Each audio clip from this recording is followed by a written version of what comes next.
أعوذ بالله من الشيطان الرجيم بسم الله الرحمن الرحيم قل هو الله أحد الله الصمد لم يلد ولم يولد ولم يكن له كفوا أحد صدق الله العظيم.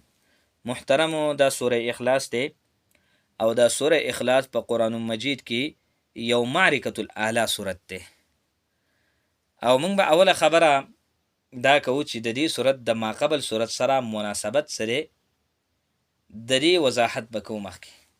نو یاد ساتئ یو مناسبت لفظي دی او بل مناسبت معنوي دی. مناسبت لفظي وضاحت به هم کوو او د مناسبت معنوي وضاحت به هم کوو. او دا خبره خو ټولو ته معلومه ده چې د مناسباتو په باب کې د علماو دوه ډلې دي. یوه ډله دا خبره کوي چې د قرآن مجید په سورتونو کې مناسبات لټول نه دي پکار، مناسبتونه لټول نه دي پکار، ځکه عدم مناسبت په قرآن کې حسن دی. او لکه وی بعض ځینو داسې وي چې هغې کې عدم مناسبت حسن وي، او بعضې علما وی دویمه ډله د علماو دا ده، دغه ډله د علماو هغه تقریبا جمهور حضرات دي، هغې دا وی چې د قرآن مجید په هر صورت کې مناسبت شته.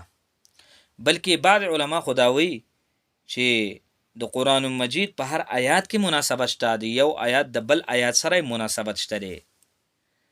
او په دې دواړو قسمونو باندې علماو کتابونه لیکلي دي.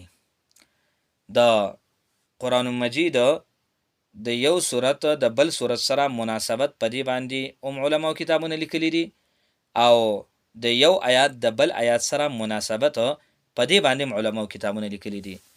خو قرآن مجید کې چې د یو صورت د بل صورت سره مناسبت په دې باندې خو علماو ډېر کتابونه لیکلي دي. یو کتاب په علامه جلال الدین سیوطي رحمه الله لیکلی دی، او بل کتاب په شیخ عبدالله غماری صاحب لیکلی دی، او نور متقدمین علماو کتابونه لیکلي دي. او هغې دا وایي چې قرآن مجید کې د قرآن مجید په هر صورت کې مناسبت شته. او هغې کې بیا لکه مخکې نورم تلي دي، دغه علما مخکې نورم تلي دي، او دا وایي چې دا یو مستقل علم دی، یو مستقل علم دی د مناسباتو، دا یو مستقل علم دی. او نن سبا د دمشق نه یو کتاب لیکلی شوی دی، یو عالم لیکلی دی، یو حنفي عالم دی، دغه نوم دی شیخ نورالدین عطر، یو لوی محدث دی، ډېر لوی عالم دی. او دغه کتاب چې کوم دی شایع شوی دی، او دغه کتاب نوم دی علم مناسبات القرآن. هغه صرف دغه کتاب په دغه صرف مناسباتو باندې لیکلی دی. نو او بیا ویلی دی چې د دې علم فایده څه ده، یعنی د علم مناسبات القرآن دوله یو لوی مستقل حیثیت ورکړی دی، او د دې علم فواید ښودلی دي، او د دې علم هغه معرکې ښودلی دي. او بعضې خلکو چې په دې علم کې غلطۍ کړي دي نو هغه هم ښودلی دي. نو علم مناسبات القرآن دا یو مستقل علم جوړ شوی دی. بلکې علامه جلال الدین سیوطي رحمه الله په دې موضوع کتاب لیکلی دی چې د قرآن مجید د هر صورت د مطلع او د مقطع په منځ کې مناسبت دی. یعنی د قرآن کریم د قرآن مجید د هر صورت په ابتدا کې او د هر صورت په انتها کې یو مناسبت شته. نو علامه جلال الدین سیوطي صاحب په دې موضوع روغه رساله لیکلې ده. او بل دویم دا چې د قرآن مجید د هر آیات په منځ کې مناسبت شته. د قرآن مجید د هر صورت مناسبت شته د یو صورت د بل صورت سره، خو د قرآن مجید د هر آیات مناسبت شته، یعنی د یو آیات د بل آیات سره ربط مناسبت ویدا شته دی. نو د قرآن مجید د هر آیات په منځ کې مناسبت شته دی. په دې موضوع باندې یو مایناز کتاب مونږ ته د خپلو سلفونه میلاو شوی دی، او د هغې نوم دی نظم الدرور فی تناسب الآیة والسور.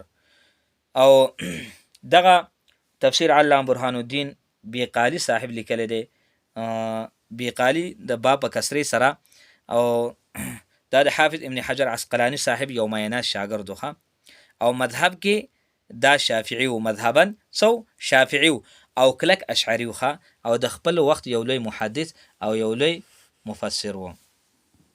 او د نور کتابونه هم شته لکه ثبت معجم، او د هغې نوم دی عنوان السماک، په 5 جلدو کې دی.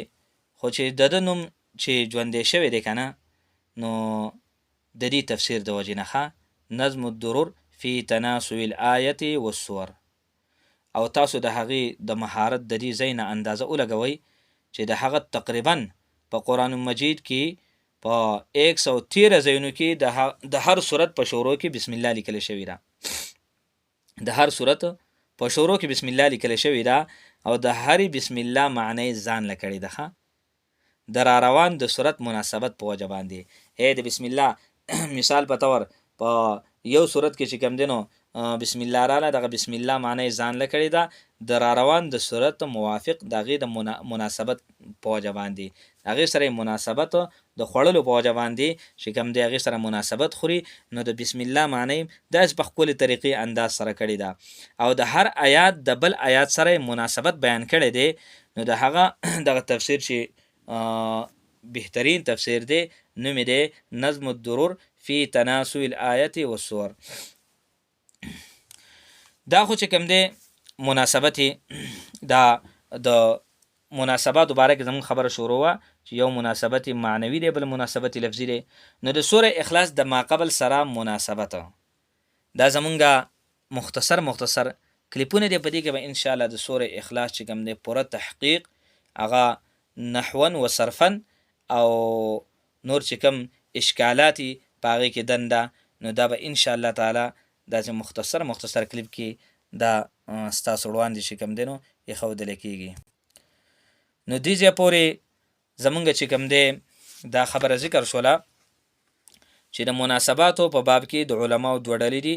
بعضې علما وایي چې یاره مناسبات په قرآن مجید په صورتونو کې په آیاتونو کې لټول نه دي پکار، او عدم مناسبت دا حسن دی. او بعضې علما د علماو دویمه ډله چې کومه ده هغه وایي چې یاره د قرآن مجید په هر صورت نه بلکې په هر آیات کې مناسبت چې کوم دی